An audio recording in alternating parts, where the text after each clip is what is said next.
Okay, there we go. We in. Jesus Christ. I honestly just cannot explain, like, the animosity I have for this location. I think everyone kind of hates this place. Yeah. I mean, there is definitely a part of it is simply the fact that it is far more difficult to play when you're talking. Yeah. Because I never had this much problem with the game back in ye olden times when I was just, you know, playing it and I could just concentrate on it rather than also providing a semi-entertaining conversation at the same time. I mean, I lied to myself about that, but still. Oh, like I said, you're trying to do two things at once here. Yeah, it's a split attentions. Damn it! I mean, it probably wouldn't, you probably wouldn't find it as difficult if you weren't playing a game that was like Dark Souls, but because it's Dark Souls then... Yeah, Dark Souls is Dark Souls. Now, I'm going to try a cool thing, because I always remember it just afterwards. That ghost is floating. It's a ghost, they can do what it wants. Just going to get this. They like to, like, I love the attention to details Dark Souls devs have. This one, obviously this game is considered the weakest of the three. Yeah. Which I do think is unfair, but it does have weaknesses. But I don't think it's fair to call it, you know, like a bad game because of it. Oh, I think it's worth calling it a bad game, just then out of the three, it's the least liked. Well, it's difficult to explain it, isn't it, really? Like, yeah. I think the You get what I mean? Yeah, I get what you mean. I think the real argument is, what were you expecting? It's Dark Souls 1 and Dark Souls 3 that it's standing up to. Like, yeah, this game could have been better, but you're also filtering it through the views of what Dark Souls 2 and 3 became. Sure. Dark Souls 1 and 3, sorry. Also, if I'm not wearing the Desert Sorceress outfit by the end of this game, I will be surprised. Is there a place you get that? Is that one of the things you're gonna have to grind if you want it? It's one of those things that only drops. I don't recall if there's any specific locations where you can pick it up. There might be. I've been wrong before. I love the wiggle physics on the corpses. I love the wiggle physics. Ah, they stopped. They stopped. That's actually quite an interesting way to do it. I find that these games do, is that they let you wiggle them about for a bit, and then they cease to wiggle after that point. It's like, no, the corpses have achieved rigor mortis and glued themselves to the ground. They just nailed themselves back to the ground now, so no more fun for you. Yes. We meet again. I legitimately like Pate as a character. There's treasure this way. Like, I know he's a massive douche. Because obviously, like, I'm not even going to pretend that I don't know what the plot lines of this game is. Well, I'll be back in a sec, Kieran, okay? Yeah, just that's alright. I will, I'll hold the fort down for a moment. I don't quite have the guts. That's a exact representation of half the brain leaving at the There's treasure this way. middle of a conversation right there. Oh, he's back. That was... Just need to ask someone something. Okay. Pate doesn't have anything interesting to actually say, other than there is treasure. So I'm gonna go get the treasure. Isn't that his whole focus, really? He is like, obviously, like, I hesitate to use the word literally, because it's been ruined by everything. But he is literally meant to be the Patches of this game, like, it's even there in his name. Jesus Christ, I did badly in that combat. Like, he is Patches. He just isn't named Patches. That's the whole thing. Why is this room so ominous? Jesus Christ. Sometimes I feel like they do that on purpose, just to intentionally get you to think that something's going to happen. It's a massive space, and it feels like I'm about to get attacked by a mimic, or there's something hiding behind a chest, or, you know, something gross like that. Treasure ahead. Oh, there's a few drop downs, that's always nice. Yeah. Hate, you fool! You could have just walked round. I mean, he doesn't want to put any effort in. He's me. He's just sitting there hoping that someone else will do it for him. Pate's literally like, he like sits down, opens a book, and is just like, hopefully one of the 6 sane people in this entire country will show up eventually. Yeah. I've heard that a man is out for my life. Gasp, how could a man be how could a man be out for your life, Pate? What have you ever done? It's just like, I could go and get all of this treasure myself, but why don't I let that one idiot go get it and then kill them after they've got all this treasure and gotten super powerful? For trust. To be fair, it seems to have worked out so far. Patches and Pate Be careful too. are literally like my favourite characters in the series. Because they are completely unashamed scumbags. I know. Like, I don't know, I've got mad respect for someone who's got the balls to shill people and then receives no comeuppance from it because they admit that they shilled them super hard.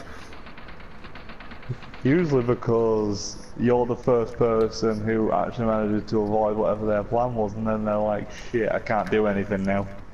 Like, the only time I've ever felt Patches was, like, actively malicious and put me in a situation I didn't think I could escape from was, you know, the bit in Dark Souls 3 where you get trapped in the tower. Oh, that one. And he's like, yeah, just jump to your death, surrounded by all these corpses. That's your only way out. Like, that's the only time I felt that Patches was being kinda rude. Which is probably an understatement, but you know what I mean. Yeah. That entire storyline is one of my favourites just because he steals... He steals Sigward's armor, doesn't he? Yeah. I mean, he just finds Sigward down a well and is like, could you help me please? I don't know where anything is. I think the funnier part about that quest line is not that Sigward's trapped in a well without his armor and he needs his armor back. It's that he needs his armor back to climb out of the well. You'd think it would stop him getting out. Seeing as how big it is. Well, I mean, I saw a thing online where the argument was basically he doesn't need the armor, he just doesn't want to get out of the well naked. I mean, that's a valid point in this series. You say that. The Ruckus is out here chilling with pecs out, man. Hey, not everyone can be as bold as he is. Not everyone can be as strong. Jesus Christ! Jesus! Why did they do so much damage? It's a good thing I healed. I would actually be dead right there. Man. Probably because it isn't like straight up physical damage. Well, no. I mean, of course, we both agree that the Ruckus has some like gigantic-sized brass testicles to just wander around in this death-filled world with the equivalent of no armor. But it definitely doesn't actually help his survivability to not wear any armor. You get hit by something, it's gonna freaking hurt. I get hit by something, and like 14 bones break. And like it's something like you don't need them. I don't need bones. They just re-heal when I sit down at a bonfire anyway. But I like to imagine that the Ruckus really doesn't have any idea how bonfires work, and he thinks it's just what fires do. I know. Try to imagine that mechanic in like reality though. It's like, oh, you've like broken an arm or something, just sit down at a fire. Well, you know those moments when like you forget what you said and your brain resets, sort of thing. Yeah. That's when you failed something and you hit quick load. Oh god, it's a mimic! No! That was the one chest you the did one not I hit. didn't hit! You know the rule in Dark Souls, you Oh. hit every chest you find. God damn! I wasn't even paying attention. Like as I was talking about the idea that when your brain sort of skips a beat, it's actually quick saving. I just sort of looked down and away from the screen. So I was like, oh, there's a chest, and I sort of absent-mindedly pressed to open it. And of course, it's the one mimic in this entire area. Yeah. That's my luck in it, I Well, now you suppose. can get your revenge. Now I can get my revenge. Do I have any Lloyd's talismans? Because you can just like... Are they called Lloyd's talismans in this game? Or is that just the Dark Souls 3 version? Because I legitimately can't remember. Because you can just lob it in their face and leave, can't you? Basically. Yeah. Do I even have any? The answer is probably not. The answer is no. Oh no, wait. Aha! Because I'm pretty sure in one of the Give me Dark a Souls thing. in the Dark Souls games, it was a tactic to use one to like try and get the mimic head as an item. Yeah, you have to kill it though. I think that works in all the games. Yeah. Like if you kill it after doing the thing, you get the symbol of avarice. I like the symbol of avarice. It's dumb. It's great for It's a dumb item, but it's a good dumb item. It's a fun dumb item. It's not like a dumb item in the sense that it's useless. It's just a Yeah. dumb item. And I know that like Plus, you know, it is actually helpful because it gives you more souls. yeah, but like I suppose is at the risk of you just like slowly draining your life force, isn't it? To be And fair, I think I did use it in Dark Souls 3 too when I was grinding. yeah, that's worth it then. I mean, in this game you can't get it off an actual chest. Like you have to. I think it's an item. Did you get a piece of the... Yeah. I didn't get the chest plate, which is the only one that's actually worth getting. That's the prisoner's gloves. I'm halfway Well, at there. least to look at King Cobra's head now. He's halfway there to being the prettiest princess. How did someone die 5 feet off the ground? So, I'm going to assume you've already gotten rid of all the poison. Yes, I burnt the windmill. That Pharaoh's Lockstone that I used in the mimic room normally spews out poison, but if you've already done the burn, then it's instead lovely healing water. Water. This hood is going to make all the difference in my fight against everything from now on. It's providing me that tiny extra bit of defense. That'll probably save your life. It will probably save my life. Oh, I can't summon Jester Thomas because I'm in the Champions Guild thing.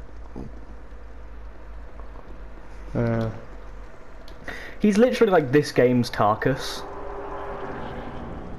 Like, I'm not going to argue he's as cool as our man Tarkus is, because no one is as cool as our man Tarkus is. This is a man who can one-shot a boss at level 1. But he's cool. Oh dear, I've been disconnected from my friend. Okay, I'm going to attempt to do this boss solo for the next few minutes. Oh god, now you have to have my just my streams of thought without any actual comedy attempts in between. I mean, let's be real, is there any attempts at comedy anyway? That's right, the answer is no. Because I am not funny. I mean, this is clearly a Medusa pastiche. It's interesting that the head isn't on there. Like, that's not a common thematic thing in any tale of Medusa I know of. Of course, well, I mean, I'm of course referring to her when she's alive, rather than when she's dead, because it being cut off is a common feature by Perseus mainly, because her head remains having that ability to petrify foes, which would be really useful to have in real life, to be honest. Just imagine, just literally slay with a look. It's great. Oh, I failed. Healed at the wrong time there. Too bad, too bad. Yeah, okay. That's not too bad. We'll try that again when I can get my friend back.